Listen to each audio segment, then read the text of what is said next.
एक inspector magistrate के पास जाता है और कहता है कि साहब, मेरे पास सटीक इन्फॉर्मेशन है कि एक लड़की का खून हो गया है और उसकी लाश कहाँ छुपी है ये मुझे पता है।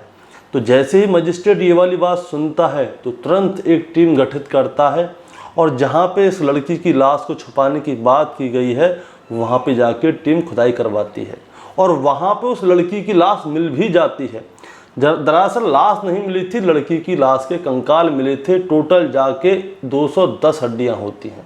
अब पता चलता है जब मामले का खुलासा होता है तो पिता और पुत्र ने ही अपने घर की बच्ची की हत्या करके वहाँ पे उसको दफना दिया था।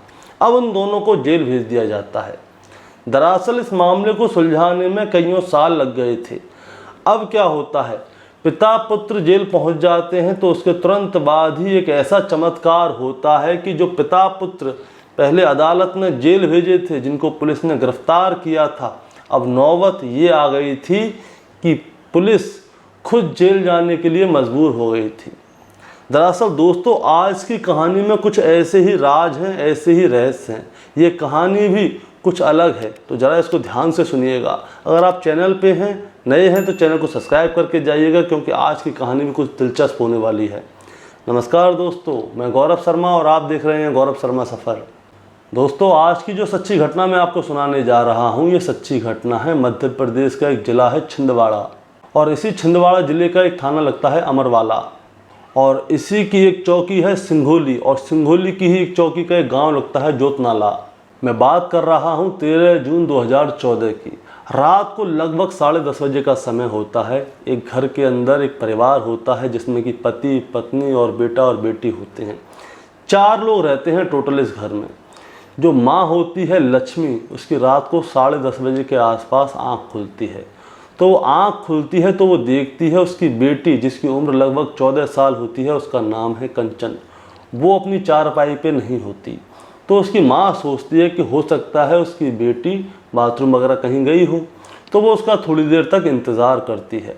अब वो जब उसका इंतज़ार करती है तो पता चलता है 15-20 मिनट हो जाते हैं, लेकिन उसकी बेटी अभी तक बाथरूम करके नहीं आई। तो उसकी माँ क्या करती है, बाथरूम की ओर जाती है तो देखती है उसकी बेटी वहाँ पे नहीं है। अब वो क्या करती है, अब उसकी माँ अपने पति के पास जाती है, उसका नाम होता है सन्नो उर्की। तो वो उर्की के पास जाती है और कहती है कि हमारी बेटी कंचन नज़र नहीं आ रही, मैं बहुत देर से ढूंढ रही हूँ पर वो दिख नहीं रही। और उसके साथ ही वो अपने बेटे सोनू के पास जाती है। तो सोनू और सन्नो उर्की ये क्या करते हैं, पूरे घर में पहले अच्छी तरह से ढूंढते हैं कि उसकी बेटी कहाँ है कहाँ नहीं।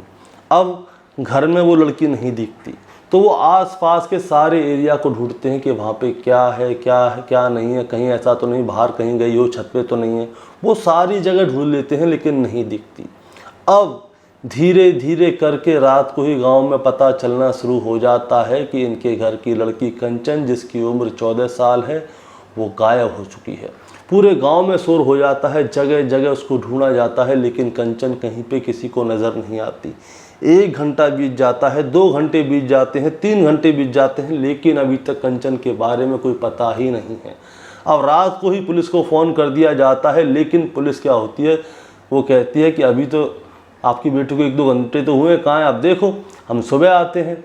अब सुबह सारे गांव के लोग पुलिस स्टेशन जाते हैं और उस बच्ची के लिए एक रिपोर्ट लिखवाते हैं कि हमारी बच्ची कंचन, जिसकी उम्र 14 साल है, रात को लगभग 10:30 बजे के बाद से वो गायब है। तो पुलिस वाले क्या करते हैं, पुलिस वाले बोलते हैं कि आप ऐसा कीजिए, आप अपने हिसाब से देखिए और हम अपने हिसाब से इस बच्ची को ढूंढते हैं। दरअसल दोस्तों, पुलिस को इस मामले को जितनी गंभीरता से लेना था, गंभीरता से उतनी पुलिस ने लिया नहीं। अब क्या होता है, उसके माता पिता उसको जगह जगह ढूंढते हैं, जितने उसके दोस्त होते हैं उन सबसे बात करते हैं, रिश्तेदारी में बात करते हैं, आसपास के गांव में ढूंढते हैं। मतलब कि उसके माता पिता पर जितना हो सकता था उतनी उन्होंने कोशिश की, लेकिन कंचन नहीं मिलती। अब 1 दिन हो जाता है, 2 दिन हो जाता है, 2 हफ्ते हो जाते हैं, 2-4 हफ्ते हो जाते हैं, साल बीतने लगते हैं, 1 साल 2 साल, अब मिलाकर टोटल 7 साल बीत चुके थे। अब कंचन के परिवार के लोग कंचन को ढूंढ ढूंढ के थक चुके थे। अब उन्होंने भी शांति पाल ली थी कि अब पता नहीं हमारी बेटी कहाँ है, कैसी है, अब जैसी भी, अब क्या कर सकते हैं। अब उनको उनकी बेटी तो मिली नहीं। अब आखिरकार 7 साल बाद पुलिस के पास एक फ़ोन आता है और फ़ोन में कोई उनको बताता है कि ऐसे ऐसे करके वहाँ पे एक लड़की दबी हुई है, आप चाहो तो उस लाश को निकाल के देख लीजिए। अब पुलिस क्या करती है, तुरंत उसी गांव में जाती है तुरंत और उस कंचन के घर पे, तो कंचन के घर पे मिलती है कंचन की माँ लक्ष्मी। अब लक्ष्मी से पूछा जाता है कि तुम्हारा बेटा सोनू कहाँ है, तो लक्ष्मी बोलती है कि सोनू जो है होशंगाबाद में काम करता है। तो पुलिस कहती है कि तुम सोनू का नंबर हमें दो। अब जैसे ही पुलिस क्या करती है, सोनू का नंबर लेती है तो उसे ट्रेसिंग पर डाल देती है और तुरंत फ़ोन की लोकेशन से सोनू को गिरफ्तार कर लिया जाता है। और साथ ही जो उसके पिता होते हैं सन्नोवी के, उनको भी हिरासत में ले लिया जाता है और सोनू और सन्नोवी को सामने बिठाया जाता है और दोनों से पूछताछ की जाती है। अब पुलिस इनसे बार बार पूछ रही होती है कि बताओ तुमने आखिर अपनी बच्ची को क्यों मारा और वो जगह बताओ जहाँ पे तुमने उस लड़की को दफनाया है। तो सोनू और सन्नू क्या कहते हैं कि साहब, हमने अपने घर की बच्ची को नहीं मारा, आप हमसे बार बार जो पूछ रहे हैं वो सब झूठ है, हमने नहीं मारा। लेकिन पुलिस उन लोगों की बात पे क्या होता है, यकीन नहीं कर रही होती है। अब 21 जनवरी 2021 का समय होता है तो पुलिस क्या करती है, मजिस्ट्रेट से एक ऑर्डर लेती है कि जहाँ पे भी कोई कब्र हो, चाहे कहीं पे कोई इंसान को दफनाया जाए, वहाँ से खोदने की अनुमति मांगती है। और जब मजिस्ट्रेट क्या करता है, एक टीम गठित करता है कि ये लोग जाएंगे और वहाँ पे जाके खुदाई करेंगे, जो भी लाश वगैरह है उसकी पूरी जानकारी देंगे। अब पुलिस क्या करती है, उस टीम के साथ जाती है और जो जगह बताई जाती है वहाँ पे जाके खुदाई करना शुरू करते हैं। अब वहाँ पे जैसे ही खुदाई करते हैं तो वहाँ पे एक लाश निकल भी जाती है। दरअसल लाश नहीं होती है, वो निकलता है कंकाल, और कंकाल की टोटल हड्डियाँ होती हैं 210। अब पुलिस क्या करती है, उनको जब्त करती है और तुरंत सोनू और उसके बाप सन्नू वीके के पास जाते हैं और उनसे कहते हैं कि तुमने अपनी बच्ची को मार डाला और हमसे बार बार झूठ बोल रहे हो। अब क्या करते हैं पुलिस वाले, उनको गिरफ्तार कर लेते हैं। पहले तो वो पुलिस की हिरासत में थे, अब क्या होता है, उनको गिरफ्तार किया जाता है और जो हड्डियां हैं उनकी टोटल डिटेल अदालत में पेश की जाती हैं। अब सोनू और उसके बाप को गिरफ्तार कर लिया जाता है। अब पुलिस उनके साथ सख्ताई दिखाना शुरू करती है, यानी कि उनके साथ सख्ताई दिखाना शुरू करती है। अब क्या होता है, सोनू एंड में हार जाता है। तो सोनू बोलता है कि साहब, अब मैं आपको सारी सच्चाई बताता हूँ। तो पुलिस बोलते हैं बताओ क्या सच्चाई है। सोनू बोलता है जो मेरी बहन थी कंचन, जो कि मेरे से उम्र में छोटी थी, उसके साथ मेरी अक्सर लड़ाई हुआ करती थी। तो एक दिन क्या होता है, कंचन के लड़ाई में मैंने कंचन के सर पे जोर से डंडा मार दिया। अब मैंने उसके सर पे डंडा मार दिया तो गलती से कंचन गई मर। अब कंचन मर गई तो मैंने ये वाली बात अपने पापा को बताई। अब पापा ने कहा कि ये तूने क्या कर दिया बेवकूफ़, अब क्या करेंगे, पुलिस तेरे को पकड़ के ले जाएगी। तो हम दोनों ने मिल के कंचन की लाश को ठिकाने लगा दिया। अब क्या होता है, अब पुलिस सारी फॉर्मेलिटी निभाती है, मेडिकल करती है, जो भी पुलिस की कार्रवाई होती है उन दोनों के खिलाफ वो दोनों को खिलाफ करती है, चार्जशीट दायर करती है और तुरंत कोर्ट में लगा देती है। अब होता क्या है, कंचन का बाप होता है उसको तो 1 साल के बाद जमानत मिल जाती है, लेकिन जो उसका भाई होता है सोनू, उसको नहीं मिलती, वो अभी जेल में ही है। लेकिन दोस्तों अचानक से क्या होता है, गांव का एक व्यक्ति होता है जो कि मध्य प्रदेश का एक शहर है आगर, वहाँ पे गया होता है। तो वहाँ पे एक बाज़ार होता है, तो बाज़ार में वो कुछ सामान खरीद रहा होता है। तो उसे वहाँ पे एक औरत नज़र आती है, उसके हाथ में गोदी में बच्चा होता है और एक बच्चा उसकी उंगली पकड़ के खड़ा हुआ होता है। अब वो आदमी उस औरत को गौर से देखता है और देखता रहता है, तो वो औरत भी उसकी ओर देखती है। जैसे ही वो औरत उसकी ओर देखती है तो आदमी उससे अपना मुंह छुपा लेता है। अब बार बार वो उसकी तरफ देखती है, तो वो होता क्या है, वो औरत उस आदमी के पास जाती है और उससे पूछती है क्या बात है भाई साहब, आप मेरी तरफ बार बार क्यों देख रहे हैं। तो वो बताता है कि बेटा बुरा मत मानना, दरअसल तुम जैसी ही एक लड़की हमारे गांव की है। और वो होता क्या है, वो लड़की गई है मर। उसके बाप और भाई को पुलिस ने जेल में रखा, उनके साथ बहुत मारपीट की, उनके परिवार के साथ बहुत गलत हुआ। तो वो लड़की पूछती है कि आप कौन से गांव के हो। वो बोलता है मेरे गांव का नाम है अमरवाला। मैं अमरवाला का ही रहने वाला हूँ। अब क्या होता है, अब वो लड़की उससे पूछती है कि वो लड़की कैसी दिखने में लगती थी, मेरे जैसी ही लगती थी। वो कहता है हाँ। और उसके परिवार के बारे में बताओ। तो बताता है कि उसकी एक माँ है, उसका एक भाई है, भाई अभी भी जेल में ही है, बाप तो 1 साल बाद छूट गया, लेकिन उनके परिवार की हालत बहुत ज़्यादा ख़राब है। अब होता क्या है, वो आदमी उसके बारे में सारी बात उस लड़की को बता देता है। तो वो लड़की कहती है कि भाई साहब आप मुझे वो गांव दिखाओगे जहाँ पे वो लोग रहा करते थे। वो कहता है क्यों नहीं। तो वो लड़की अपने पति और अपने 2 बच्चों के साथ में उस आदमी के साथ उसके गांव चले जाते हैं। तो वो आदमी उस लड़की को लेके सबसे पहले कंचन के घर आता है। अब कंचन के घर में आता है तो सामने उसकी माँ खड़ी होती है। तो उसकी माँ उस लड़की को देखती रह जाती है। वो देखती है सेम टू सेम कंचन और वो लड़की एक जैसी है, ऐसा कैसे हो सकता है। लेकिन अचानक से क्या होता है, वो लड़की आके अपनी माँ के पैर छूती है, यानी कि लक्ष्मी के पैर छूती है और कहती है कि माँ मुझे माफ़ कर देना। अब जैसे ही उसकी माँ को पता चलता है कि ये उसकी बेटी कंचन है तो उसके पैरों के नीचे से ज़मीन खिसक जाती है, क्योंकि उसकी माँ ने, उसके परिवार ने उसको जगह जगह ढूंढा था, चाहे अखबार हो, चाहे आसपास के जितने भी एरिया हो, उन सब जगह ढूंढा था। और आज उसकी लड़की साक्षात उसके सामने है। जब वो गई थी वो 14 साल की थी और जब वो आई है तो उसकी उम्र 23 साल है। उसके हाथ में 2 बच्चे हैं और उसके साथ में उसका पति है। उसकी माँ चौंक जाती है। अब कोई बात नहीं, उसकी माँ उससे मिलकर बहुत रोती है।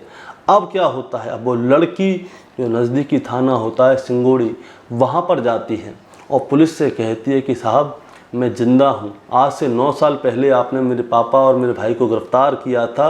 मेरे पापा तो 1 साल बाद छूट गए थे, लेकिन मेरे भाई जो हैं वो जेल में हैं, उनको छोड़ दीजिए। अब जैसे ही पुलिस वाले उसको देखते हैं तो देखते रह जाते हैं। वो कहते हैं कि हमने जो रिपोर्ट दी है वो सही है, तुम वो लड़की नहीं है, चलो भागो यहाँ से। लेकिन वो लड़की नहीं मानती। वो लड़की कहती है कि जब तक आप मेरे भाई को नहीं छोड़ोगे मैं यहीं पे रहूँगी, मैं यहाँ पे धरना प्रदर्शन करूँगी। अब पुलिस वाले भी परेशान। अब पुलिस वाले उसको वहाँ से भगाते हैं। अब होता क्या है, ये बात पहुँच जाती है मीडिया तक। अब जैसे ही ये वाली बात मीडिया तक पहुँच जाती है तो आला अधिकारियों तक भी पहुँच जाती है। अब आला अधिकारियों तक पहुँच जाती है ये वाली बात, तो अब उस लड़की के बारे में जांच पड़ताल की जाती है कि लड़की है तो है कौन। अब पता चलता है, होता क्या है, उस लड़की का DNA टेस्ट करवाया जाता है ताकि पता चले कि वो उसकी बहन है कि नहीं है। उसका पहला जो DNA टेस्ट होता है वो फेल हो जाता है, यानी कि DNA टेस्ट मिल नहीं पाता। अब उसका दोबारा से DNA टेस्ट होता है।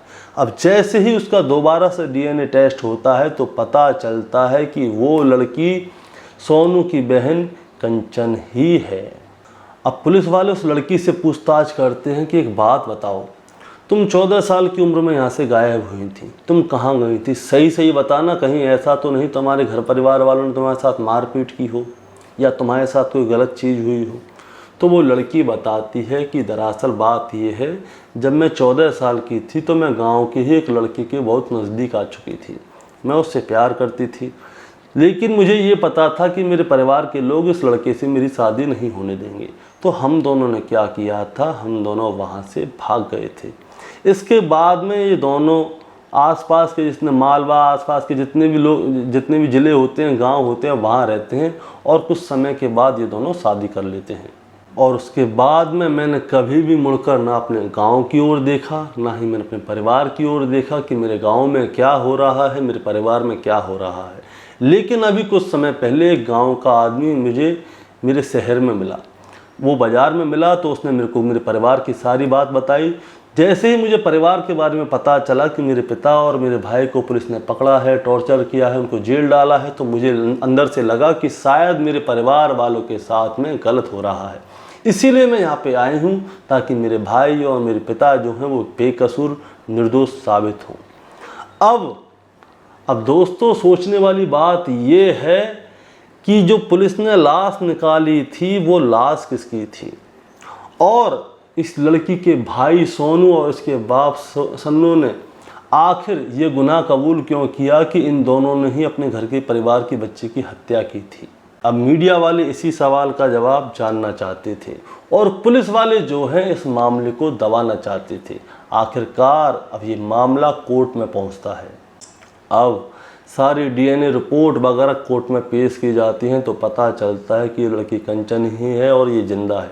दोस्तों, मैं आपको बताना चाहूँगा, जो पिता था वो जेल में रहने के 1 साल बाद छूट जाता है और कंचन के आने के बाद जो इसका भाई था वो भी जेल में 3 साल रहने के बाद छूट जाता है। इसके भाई को, सोनू को, बाइज्जत बरी कर दिया जाता है, इसको निर्दोष साबित किया जाता है और इसका बाप जो होता है सन्नू, उसको भी बाइज्जत बरी किया जाता है और निर्दोष साबित कर दिया जाता है।